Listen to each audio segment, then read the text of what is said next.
ಎಲ್ಲರೂ ಸಂತೋಷವಾಗಿದ್ದೀರಾ? ಎಷ್ಟು ಜನ ಸಂತೋಷವಾಗಿದ್ದೀರಾ? ಇವತ್ತು ಯಾವ ಡೇ, ಯಾವ ದಿನ? ಇವತ್ತು ಫಾದರ್ಸ್ ಡೇ. ಎಲ್ಲ ತಂದೆಯವರಿಗೂ ಇವತ್ತಿನ ದಿನದ ಶುಭಾಶಯಗಳು ಕೋರಿಕೊಳ್ತಾ ಇದ್ದೀವಿ. ಕಾರಣ ಎಲ್ಲ ತಂದೆಯವರು ತುಂಬ ಕಷ್ಟದಿಂದ ಹೋಗ್ತಾರೆ ಅಲ್ವಾ? ತಾಯಿಯವರು ಹೋಗ್ತಾರೆ, ಆದರೆ ತಾಯಿಯವರು ಅವರೊಂದೊಂದು ಸಲ ಅಳುತ್ತಾರೆ, ಅಳೆದು ಅವ್ರದ್ದು ದುಃಖವೆಲ್ಲ ತೋರಿಸ್ತಾರೆ.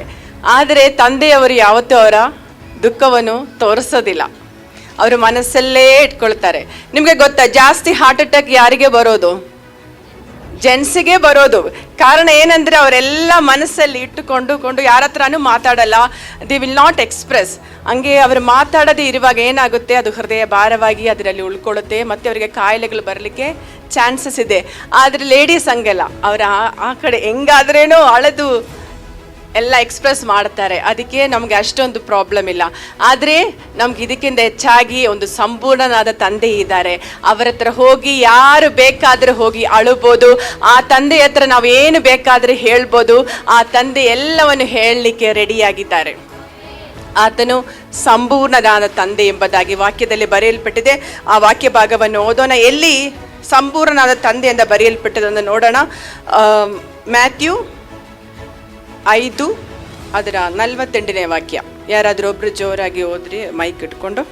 ಆದದರಿಂದ ಪರಲೋಕದಲ್ಲಿರುವ ನಿಮ್ಮ ತಂದೆಯು ಯಾವ ದೋಷವೂ ಇಲ್ಲದವನಾಗಿರುವಂತೆ ನೀವು ದೋಷವಿಲ್ಲದವರಾಗಿರ್ರಿ. ಯಾವ ದೋಷ ಇಲ್ಲ ಅಂತ ಬರ್ತಿದ್ದ. ಇನ್ನೊಂದು ಇದರಲ್ಲಿ ಸಂಪೂರ್ಣನಾದ ತಂದೆ ಎಂಬುದಾಗಿ ಬರೆಯಲ್ಪಟ್ಟಿದೆ. ಇಂಗ್ಲಿಷಲ್ಲಿ he is a perfect father ಅಂತ ಬರೆಯಲ್ಪಟ್ಟಿದೆ. ಸಂಪೂರ್ಣನಾದ ತಂದೆ ಎಂಬುದಾಗಿ ಬರೆಯಲ್ಪಟ್ಟಿದೆ. ಅದಕ್ಕೆ ನಾವು ಇಲ್ಲಿ ನೋಡುವಾಗ ಎಲ್ಲ ತಂದೆಯವರು ತುಂಬ ಕಷ್ಟಪಡ್ತಾರೆ. ಒಂದು ಮನೆಯಲ್ಲಿ ಅವರ ಮನೆಯಲ್ಲಿರುವಂಥ ಯಜಮಾನ ಯಾವಾಗಲೂ ಲೇಟಾಗಿ ಬರ್ತಾರೆ. 10 ಗಂಟೆ, 11 ಗಂಟೆ, 12 ಗಂಟೆಗೆ ಬರ್ತಾರೆ. ಆವಾಗ ಒಂದು ಮಗು ಇತ್ತು ಅವರಿಗೆ. ಆ ಮಗು ತಾಯಿ ಹತ್ರ ಕೇಳ್ತಾ ಇದ್ರು, ಯಾಕೆ ಅಮ್ಮ ಯಾವಾಗಲೂ ಪಪ್ಪ ಲೇಟಾಗಿ ಬರ್ತಾರೆ, ಯಾವತ್ತೂ ನನ್ನ ಹತ್ರ ಮಾತಾಡಲ್ಲ? ಇಲ್ಲ ಅಪ್ಪ ಕೆಲಸದಲ್ಲಿದ್ದಾರೆ, ಎಲ್ಲ ಕಾರ್ಯಗಳು ನೋಡಬೇಕಲ್ಲ, ಅದಕ್ಕೋಸ್ಕರ ಅಪ್ಪ ಲೇಟಾಗಿ ಬರ್ತಾರೆ ಅಂತ ಹೇಳ್ತಾ ಇದ್ರು. ಪ್ರತಿದಿನ ಹಿಂಗೇ ಆಗ್ತಾ ಇತ್ತು.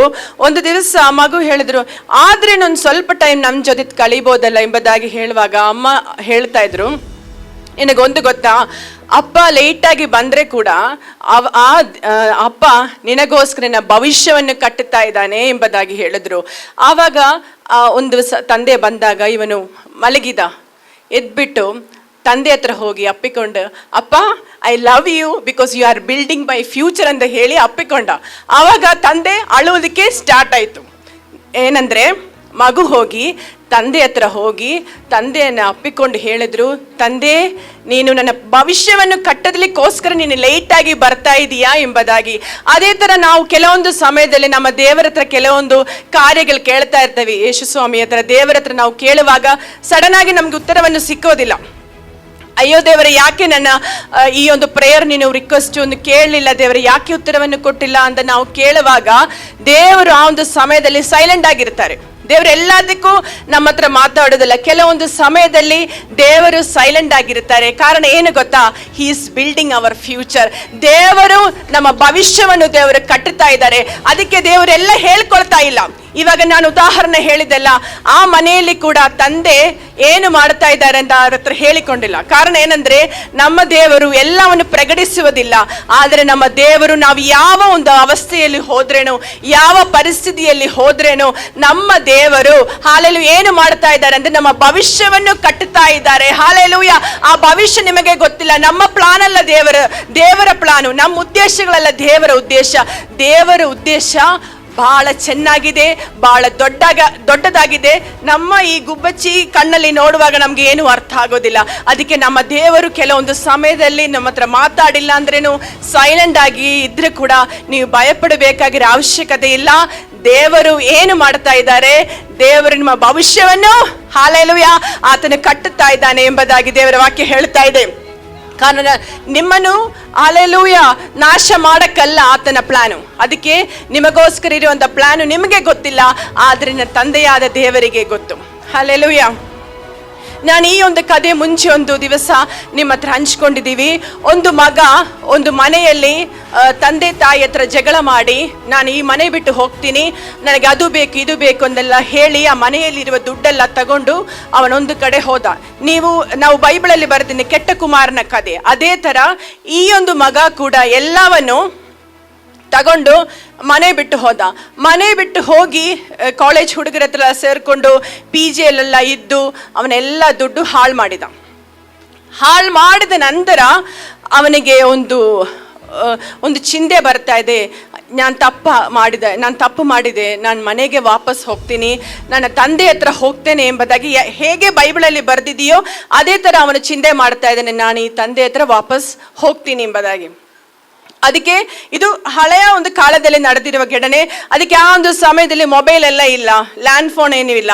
ಅದಕ್ಕೆ ಅವನು ಮನೆ ಅಡ್ರೆಸ್ಸಲ್ಲಿ ಲೆಟರ್ ಬರೆದ್ಬಿಟ್ಟು, ತಂದೆ ನಾನು ತಪ್ಪು ಮಾಡಿದ್ದೇನೆ, ಇವಾಗ ನನಗೆ ಅದು ಗೊತ್ತಾಗ್ತಾ ಇದೆ, ನನ್ನನ್ನು ಕ್ಷಮಿಸು, ನನ್ನ ಮೇಲೆ ಸ್ವಲ್ಪ ಇಷ್ಟ ಆದರೆ ನಾನು ಒಂದು ರಿಕ್ವೆಸ್ಟ್ ನಿಮ್ಮನ್ನು ಕೇಳ್ತಾ ಇದ್ದೀನಿ, ನಾನು ಈ ಒಂದು ಸಮಯದಲ್ಲಿ ಟ್ರೈನಲ್ಲಿ ಹೋಗ್ತೇನೆ, ಇವರ ಮನೆ ರೈಲ್ವೆ ಸ್ಟೇಷನ್ ಹತ್ರ ಇರುತ್ತೆ. ಅದಕ್ಕೆ ಇವನು ಹೇಳ್ತಾ ಇದ್ದಾನೆ, ನಾನು ಈ ಸ್ಟೇಷನಿಂದ ಆ ಸ್ಟೇಷನ್ಗೆ ಹೋಗುವಾಗ ನಾನು ಮನೆ ಕಡೆ ನೋಡುವಾಗ ಒಂದು ಬಿಳಿಯ ಬಟ್ಟೆ ಹಾಕಬೇಕು ಎಂಬುದಾಗಿ ಇವನು ಲೆಟ್ರಲ್ಲಿ ಬರೆದು ಕಳಿಸ್ತಾ ಇದ್ದಾನೆ. ಆವಾಗ ತಂದೆಗೆ ಈ ಲೆಟ್ರ್ ಸಿಕ್ತು. ತಂದೆಗೆ ತುಂಬ ಸಂತೋಷವಾಯಿತು. ಕಾರಣ ಈ ಮಗ ಯಾವತ್ತು ಬರಲ್ಲ ಅಂತ ಅಂದ್ಕೊಂಡು ಇವರು ಪ್ರೇಯರ್ ಮಾಡ್ತಾ ಇದ್ರು, ನನ್ನ ಮಗ ಬರಬೇಕು. ಈ ಲೆಟ್ರ್ ಸಿಕ್ಕಿದ ತಕ್ಷಣ ತಂದೆ ಮನೆಯಲ್ಲಿರುವ ಎಲ್ಲ ಬಿಳಿ ಬಟ್ಟೆಗಳೆಲ್ಲ ಹುಡುಕ್ತಾ ಇದ್ರು. ಬಿಳಿ ಬಟ್ಟೆ ತಾಯಿ ಹೇಳ್ತಿದ್ರು, ಯಾಕೆ ಅಂದರೆ ಇಲ್ಲ ನನಗೆ ಬೇಕು ಅಂತ ಹೇಳಿ ಆ ತಂದೆ ಆ ಬಿಳಿ ಬಟ್ಟೆಗಳೆಲ್ಲ ತಗೊಂಡ್ಬಂದಿದ್ದಾರೆ. ಆವಾಗ ಇವನ ಆ ದಿವಸ ಬರ್ತಾ ಇದೆ, ಆ ಒಂದು ಹೇಳಿರುವಂಥ ಒಂದು ಡೇಟ್ ಬಂತು. ಇವನು ಟ್ರಾವೆಲ್ ಮಾಡ್ತಾ ಇದೆ, ಟ್ರೈನನ್ನು ಅವನು ಸೀಟ್ ಸಿಕ್ತು. ಅವನು ಟ್ರಾವೆಲ್ ಮಾಡ್ತಾ ಇರುವಾಗ ಪಕ್ಕದಲ್ಲಿ ಇವನಿಗೆ ತನ್ನ ಆ ಒಂದು ರೈಲ್ವೆ ಸ್ಟೇಷನ್ ಆ ಒಂದು ಮನೆ ಹತ್ರ ಬರುವಾಗ ನೋಡಲಿಕ್ಕೆ ಸ್ವಲ್ಪ ಭಯ, ಇರುತ್ತೋ ಇಲ್ವೋ, ಆ ಬಿಳಿಯ ಬಟ್ಟೆ ಇರುತ್ತೋ ಇಲ್ವೋ ಅಂತ ಭಯದಲ್ಲಿ ಅವನ ಹತ್ರ ಇರುವತನ ಹೇಳ್ತಾನೆ, ನಾವು ಹಿಂಗೆ ಹೋಗುವಾಗ ಅಲ್ಲಿ ಒಂದು ಮರ ಕಾಣಿಸುತ್ತೆ, ಆ ಮರದಲ್ಲಿ ಬಟ್ಟೆ ಇದ್ದರೆ ನನಗೆ ತಿಳಿಸು ಎಂಬುದಾಗಿ ಪಕ್ಕದಲ್ಲಿರುವಂಥ ಒಂದು ವ್ಯಕ್ತಿ ಹತ್ರ ಹೇಳಿದ. ಇವನು ಹೃದಯವನ್ನು ಮಿಡಿತ ಜಾಸ್ತಿ ಆಗ್ತಾ ಇದೆ. ನನ್ನ ತಂದೆ ನನ್ನನ್ನು ಸ್ವೀಕಾರ ಮಾಡ್ತಾರಾ, ನನ್ನನ್ನು ಮನ್ನಿಸ್ತಾರಾ, ನನ್ನ ಮೇಲೆ ಪ್ರೀತಿಯನ್ನು ತೋರಿಸ್ತಾರಾ ಎಂಬುದಾಗಿ ಅವನಿಗೆ ಚಿಂತೆ ಇರುವಾಗ ರೈಲ್ವೆ ಸ್ಟೇಷನ್ ಹತ್ರ ಬರ್ತಾ ಇರುವಾಗ ಇವನ ಪಕ್ಕದಲ್ಲಿ ಇವನು ಅಲ್ಲಾಡಿಸಿ ಹೇಳ್ತಾನೆ, ನೋಡು ಇದು ಬಿಳಿಯ ಬಟ್ಟೆ ಮಾತ್ರ ಅಲ್ಲ, ಅಲ್ಲಿ ಎಲ್ಲ ಕಲರಲ್ಲಿರುವ ಬಟ್ಟೆಗಳು ಆ ತಂದೆ ಹಾಕಿದ್ದಾರೆ. ಕಾರಣ ತಂದೆ ಅನ್ಕೊಂಡಿದ್ದಾರೆ ಬಿಳಿಯ ಬಟ್ಟೆ ಆದ್ರೆ ಕಾಣದೆ ಹೋದ್ರೆ ಅಂದ್ಬಿಟ್ಟು ಆ ಮನೆಯಲ್ಲಿರುವ ಎಲ್ಲ ಕಲರು ಬಟ್ಟೆಗಳು ಆ ಒಂದು ಮರದ ಮೇಲೆ ಆ ತಂದೆ ಹಾಕಿದ್ರು. ಒಂದು ಭೂಮಿಯಲ್ಲಿರುವ ತಂದೆಗೆ ಅಷ್ಟು ಪ್ರೀತಿ ತನ್ನ ಮಗನ ಮೇಲೆ ತೋರಿಸಬೇಕಾದ್ರೆ ನಮ್ಮ ಪರಲೋಕದಲ್ಲಿ ಇರುವ ತಂದೆ ನಮ್ಮ ಮೇಲೆ ಎಷ್ಟು ಅಧಿಕವಾಗಿ ಆ ಪ್ರೀತಿಯನ್ನು ತೋರಿಸುವ ದೇವರಾಗಿದ್ದಾರೆ. ನಾನು ಇನ್ನೊಂದು ಮರ ಕಡೆ ನಮ್ಮನ್ನು ಕರ್ಕೊಂಡು ಹೋಗ್ತೀನಿ, ಅದು ಬೇರೆ ಎಲ್ಲೂ ಅಲ್ಲ, ಕಾಲ್ಬರಿ ಬೆಟ್ಟ. ಅಲ್ಲಿ ನಮಗೆ ಒಂದು ಮರವನ್ನು ತೋರಿಸುತ್ತೆ, ಅದು 2 ಒಂದು ಪೀಸು ಅಷ್ಟೇ. ಅದು ಕಾಲ್ವರಿ ಎಂಬುದಾಗಿರುವ ಶಿಲುಬೆ ಎಂದ ಮರದಲ್ಲಿ ಹೋಗುವಾಗ ನೀವು ನೋಡುವಾಗ ಅಲ್ಲಿ ಒಂದು ಕೆಂಪು ಬಟ್ಟೆ ನಿಮಗೆ ಕಾಣಿಸುತ್ತೆ. ಆ ಕೆಂಪು ಬಟ್ಟೆ ಏನು ಗೊತ್ತಾ? ನಿಮ್ಮ ಪಾಪಗಳನ್ನು ಹಾಲೆಲೂಯಾ ಶಾಶ್ವತವಾಗಿ ದೇವರು ಪರಿಹಾರ ಮಾಡಿದ್ದಾರೆ. ಆ ಬಟ್ಟೆ ಹತ್ರ ನೀವು ಬರುವಾಗ, ಆ ಶಿಲುಬೆ ಹತ್ರ ನೀವು ಬರುವಾಗ ನಿಮಗೆ ಬೇರೆ ಎಲ್ಲ ತರ ಬಟ್ಟೆಗಳು, ಅಂದ್ರೆ ನಾವು ಜೋಸೆಫನ ಕುರಿತಾಗಿ ಓದುವಾಗ ಯೋಸೆಫನಿಗೆ ಇಸ್ರಾಯೇಲನು ಯಾಕೋಬನೊಂದು ಬಟ್ಟೆ ಕೊಟ್ಟಿದ್ರು. ನಮ್ಗೆ ಓದೋಣ, ಅದು ಜೆನೆಸಿಸ್ 37:3.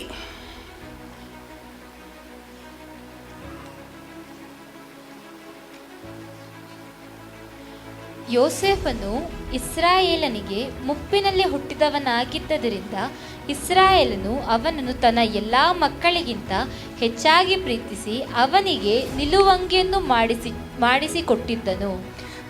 ಆಮೇನ್. ಅದರಲ್ಲಿ ಬರೆಯಲ್ಪಟ್ಟಿದೆ ನಿಲುವಂಗಿಯನ್ನು ಮಾಡಿಸಿ ಕೊಟ್ಟಿದ್ದನು ಎಂಬುದಾಗಿ. ನಾವು ಅದರ ಹೀಬ್ರೂ ಪದವನ್ನು ನೋಡುವಾಗ ಅದನ್ನ ಅರ್ಥ ಕೆಟನೋತ್ ಅಂದ್ರೆ ಅದು ಅನೇಕ ಕಲರ್, ಮಲ್ಟಿ ಕಲರ್ಡ್ ರೋಬ್ ಅಂತ ಬರುತ್ತೆ. ಅನೇಕ ಕಲರ್ಸ್ ಇರುವಂತ ಒಂದು ಬಟ್ಟೆ. ಅದು ಯಾಕೆ ಯೋಸೆಫನಿಗೆ ಕೊಡಿಸಿದ ಅಂದ್ರೆ ಆತನನ್ನು ತುಂಬಾ ಇಷ್ಟಪಟ್ಟಿದ್ರು ತಂದೆ. ತಂದೆ ತುಂಬಾ ಇಷ್ಟಪಟ್ಟಿರೋದ್ರಿಂದ ಕೊಟ್ಟಿರುವಂತ ಬಟ್ಟೆಯಾಗಿದೆ. ಅದು ತುಂಬಾ ಕಲರುಗಳಿರುವಂತ ಆ ಒಂದು ಬಟ್ಟೆ. ಇವಾಗ ಜೋಸೆಫನಿಗೆ ಆ ಬಟ್ಟೆ ಸಿಕ್ಕಿದ್ರ ಕಾರಣ ಏನು? ಅವನ ತಂದೆ ಅವನನ್ನು ತುಂಬಾ ಪ್ರೀತಿ ಮಾಡಿದ್ರು, ಮತ್ತೆ ಆ ವಯಸ್ಸು ಕಾಲದಲ್ಲಿ ಹುಟ್ಟಿದ್ರು. ಅದು ಮಾತ್ರವಲ್ಲ, ರಾಹೇಲಲ್ಲಿ ಹುಟ್ಟಿದ್ರು. ರಾಹೇಲಲ್ಲೇ ಪ್ರೀತಿ ಮಾಡಿರೋದು, ರಾಹೇಲಲ್ಲಿ ಹುಟ್ಟಿರೋ ಫಸ್ಟ್ ಮಗ ಆಗಿರೋದ್ರಿಂದ, ಆ ಮುಪ್ಪಿನ ವಯಸ್ಸಲ್ಲಿ ಹುಟ್ಟಿರೋ ಮಗನಾಗಿರೋದ್ರಿಂದ, ತುಂಬಾ ಪ್ರೀತಿ ಮಾಡ್ತಾ ಇರೋದ್ರಿಂದ ಆ ಮಗನಿಗೆ ಏನು ಕೊಡಿಸಿದ್ದಾರೆ? ನಿಲುವಂಗಿ. ಆ ನಿಲುವಂಗಿದ ಎಕ್ಸಾಕ್ಟ್ ನೇಮ್ ಅಂದ್ರೆ ಮಲ್ಟಿ ಕಲರ್ ರೋಬ್, ಅಂದ್ರೆ ಒಂದು ಎಲ್ಲ ಕಲರ್ಸ್ ಇರುವಂತ ಒಂದು ನಿಲುವಂಗಿ. ಆ ಅಂಗಿಯಲ್ಲಿ ಎಲ್ಲ ಕಲರ್ಸ್ ಇದೆ. ಅದೇ ಅಂಗಿನೇ ದೇವರು ನಮಗೆ ಸಿಲುಬೆಯಲ್ಲಿ ಕೊಡಿಸಿದರು. ತನ್ನ ಒಬ್ಬನಾದ ಮಗನನ್ನು ನಿಮಗೋಸ್ಕರ ನನಗೋಸ್ಕರ ಕೊಟ್ಟು ಅಲ್ಲಿ ದೇವರು ಏನು ಮಾಡಿದ್ದಾರೆ ಗೊತ್ತಾ? ನೀತಿಯ ವಸ್ತ್ರವನ್ನು ನಮಗೆ ಕೊಟ್ಟಿದ್ದಾರೆ. ಹಾಲೆಲೂಯ. ನಮ್ಮ ಕಣ್ಣೀರನ್ನೆಲ್ಲ ನೀಗಿಸಿ ನಮಗೆ ಸ್ತುತಿ ಎಂಬುದಾಗಿ ಬಟ್ಟೆಯನ್ನು ದೇವರು ಕೊಟ್ಟಿದ್ದಾರೆ. ಪ್ರೀತಿಯ ಬಟ್ಟೆ ದೇವರು ನಮಗೆ ಕೊಟ್ಟಿದ್ದಾರೆ. ಕರುಣೆಯ ಬಟ್ಟೆ ದೇವರು ನಮಗೆ ಕೊಟ್ಟಿದ್ದಾರೆ. ಹಾಲೆಲೂಯ. ಮಮತೆಯ ಬಟ್ಟೆಯನ್ನು ದೇವರು ಕೊಟ್ಟಿದ್ದಾರೆ. ಇದೆಲ್ಲ ಕಲರ್ಸು ಸೇರಿ ಇರುವಂತ ಬಟ್ಟೆನೆ ದೇವರು ನಮ್ಮನ್ನು ಉಡಿಸಿರೋದು. ಹಾಲೆಲೂಯ.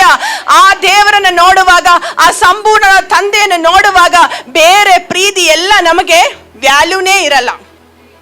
ನಾವು ಜನರು ಬೇರೆ ಎಲ್ಲ ಪ್ರೀತಿಯನ್ನು ಹುಡುಕಿ ಹೋಗ್ತಾ ಇದ್ದೀರಲ್ಲ, ಆದ್ರೆ ಒಂದೇ ಒಂದು ವ್ಯಕ್ತಿ ಹತ್ರ ನಾವು ಬಂದಿಲ್ಲ, ಅದು ನಮ್ಮ ಸಂಪೂರ್ಣವಾದ ತಂದೆ. ಹಾಲೆಲೂಯ. ಆ ತಂದೆ ನಿಮಗೋಸ್ಕರ ನನಗೋಸ್ಕರ ಕಾಯ್ತಾ ಇದ್ದಾರೆ. ನಾನು ಹೇಳಿದೀವಲ್ಲ, ಆ ಒಂದು ತಂದೆ ತನ್ನ ಮಗನಿಗೋಸ್ಕರ ಆ ಮರದಲ್ಲಿ ಎಲ್ಲ ಬಟ್ಟೆಯ ಎಲ್ಲ ಕಳಸಿನ ಬಟ್ಟೆಗಳು ಹಾಕಿ ತನ್ನ ಮಗ ನೋಡಿ ಎಂಬುದಾಗಿ ಮಾಡಿದ್ರೆ, ನಮ್ಮ ದೇವರು ಎಲ್ಲ ಕಳಸು, ಹಾಲೆಲೂಯ, ಆ ಪರಲೋಕದ ತಂದೆ ನಮಗೆ ಸಿಲುಬೆಯಲ್ಲಿ ಕೊಟ್ಟಿದ್ದಾರೆ. ಆ ನೀತಿ, ಶಾಂತಿ, ಸಮಾಧಾನ, ಕರುಣೆ, ನೆಮ್ಮದಿ ಎಲ್ಲವನ್ನು, ಹಾಲೆಲೂಯ, ಆ ಸಿಲುಬೆಯ ಮರಣ ಮೂಲಕವಾಗಿ ನಮಗೆ ದೊರಕಿ ಬಂದಿದೆ. ಹಾಲೆಲೂಯ. ಇನ್ನೊಂದು ಚಿಕ್ಕ ಉದಾಹರಣವನ್ನು ಹೇಳಿ ನಾನು ಮುಗಿಸ್ತೇನೆ.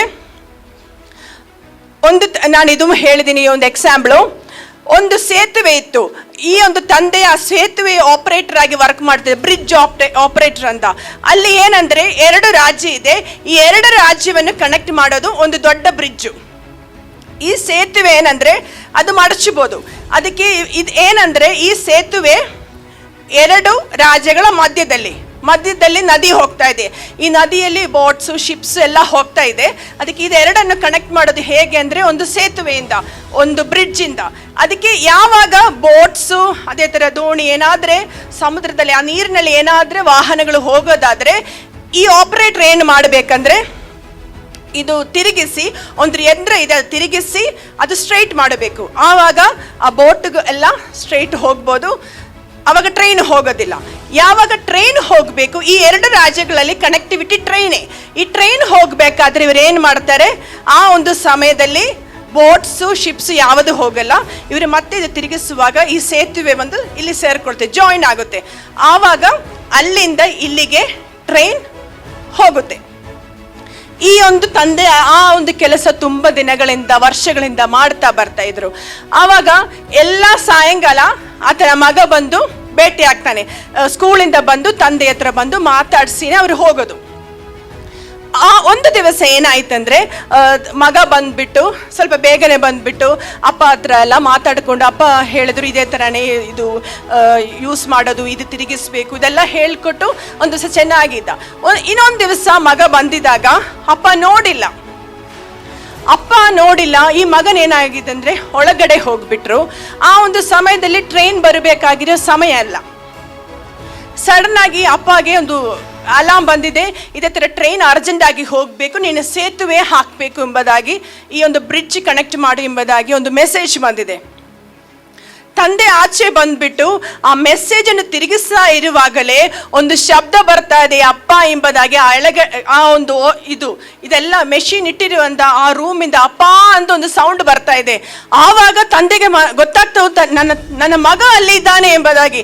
ಆದ್ರೆ ಇವರಿಗೆ ಅಲ್ಲಿ ಹೋಗಿ ಮಗನನ್ನು ಬಿಡಿಸಕ್ಕೆ ಟೈಮ್ ಇಲ್ಲ. ಕಾರಣ ವಿದಿನ್ ಫ್ಯೂ ಮಿನಿಟ್ಸ್ ಅವರಿಗೆ ಇದು ಅರೇಂಜ್ ಮಾಡಬೇಕು. ಆವಾಗ ಇವರು ನೋಡುವಾಗ, ನನ್ನ ಮಗನ ರಕ್ಷಿಸುವ, ಈ ಜನರನ್ನು ರಕ್ಷಿಸುವ. ಒಂದು ಟ್ರೈನಲ್ಲಿ 100 ಜನ ಮೇಲೆ ಇರ್ತಾರೆ. ನಾನು ಈ ಮಗನ ರಕ್ಷಿಸೋದು ಬೇಕಾ, ಈ ಜನರ ರಕ್ಷಿಸಬೇಕಾ ಅಂತ ತಂದೆ ಒಂದೇ ನಿಮಿಷ ಚಿಂತೆ ಮಾಡಿಬಿಟ್ಟು, ಇಲ್ಲ ನಾನು ಈ ಜನರನ್ನೇ ರಕ್ಷಿಸ್ತೇನೆ ಎಂಬುದಾಗಿ ಆತನ ಏನು ಮಾಡಿದಂದ್ರೆ ಆ ಯಂತ್ರವನ್ನು ತಿರುಗಿಸಿ ಅದು ಸ್ಟ್ರೈಟ್ ಮಾಡಿದ್ರು. ಆವಾಗ ಟ್ರೈನ್ ಆ ಕಡೆಯಿಂದ ಈ ಕಡೆ ಪಾಸ್ ಆಯ್ತು. ಈ ಸಮಯದಲ್ಲಿ ಈ ತಂದೆದು ಹೃದಯ ಒಡೆದೋಗ್ತಾ ಇದೆ, ಕಣ್ಣೀರಿಂದ ಹಾಲಿನ ಮುಳುಗ್ತಾ ಇದೆ. ಕಾರಣ ತನ್ನ ಮಗನನ್ನು ಕಾರಣ ಆ ಮೆಷಿನ್ ಒಳಗಡೆ ಮಗ ಹೋಗ್ಬಿಟ್ಟ. ತಿರುಗಿಸುವಾಗ ಆ ಮೆಷಿನ್ ರೂಮಲ್ಲಿ ಮಗನಿದ್ದ, ಅವನು ಪುಡಿ ಪುಡಿ ಆಯಿತು, ಅವನು ಕ್ರಶ್ ಆಯಿತು, ಪೂರ್ಣವಾಗಿ ಕ್ರಶ್ ಆಯಿತು. ಈ ತಂದೆ ಎದೆ ಮೇಲೆ ಹೊಡ್ಕೊಂಡು ನನ್ನ ಮಗನನ್ನು ನಾನು ಸಾಯಿಸ್ಬಿಟ್ಟಿದೆ ಅಲ್ಲ ಅಂತ ಹೇಳ್ತಾ ಇದ್ರು. ಇದೇನೆ ನಮ್ಮ ದೇವರು ಕೂಡ ನಮ್ಮ ಮೇಲೆ ತೋರಿಸಿರುವಂತ ಪ್ರೀತಿ. ಹಾಲೆಲೂಯಾ. ತನ್ನ ಒಬ್ಬನಾದ ಮಗನನ್ನು ನಮಗೋಸ್ಕರ ಕೊಟ್ಟಿದ್ದಾರೆ. ಹಾಲೆಲೂಯಾ. ಎಷ್ಟು ಜನರಿಗೆ ಆ ತಂದೆಯ ಪ್ರೀತಿಯನ್ನು ಗೊತ್ತಾಗ್ತಾ ಇದೆ. ಇದು ನಡೆದಿರೋ ಒಂದು ಘಟನೆ. ಒಂದು ತಂದೆ 100 ಜನರಿಗೋಸ್ಕರ ತನ್ನ ಸ್ವಂತ ಮಗನನ್ನು ಕೊಟ್ಟಿದ್ರೆ ಈ ಇಡೀ ಲೋಕವನ್ನು ರಕ್ಷಣೆ ಮಾಡಕ್ಕೆ, ಹಾಲೆಲೂಯಾ, ಯೇಸು ಸ್ವಾಮಿಯನ್ನು ಆ ಶಿಲುಬೆಯಲ್ಲಿ, ಹಾಲೆಲೂಯಾ, ದೇವರು ಕೊಟ್ಟಿದ್ದಾರೆ.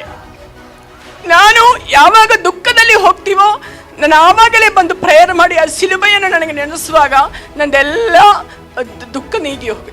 ಕಾರಣ ಆತನ ಪ್ರೀತಿ ನನಗೆ ಗೊತ್ತಾಗಿದೆ. ಹಾಲೆಲೂಯಾ.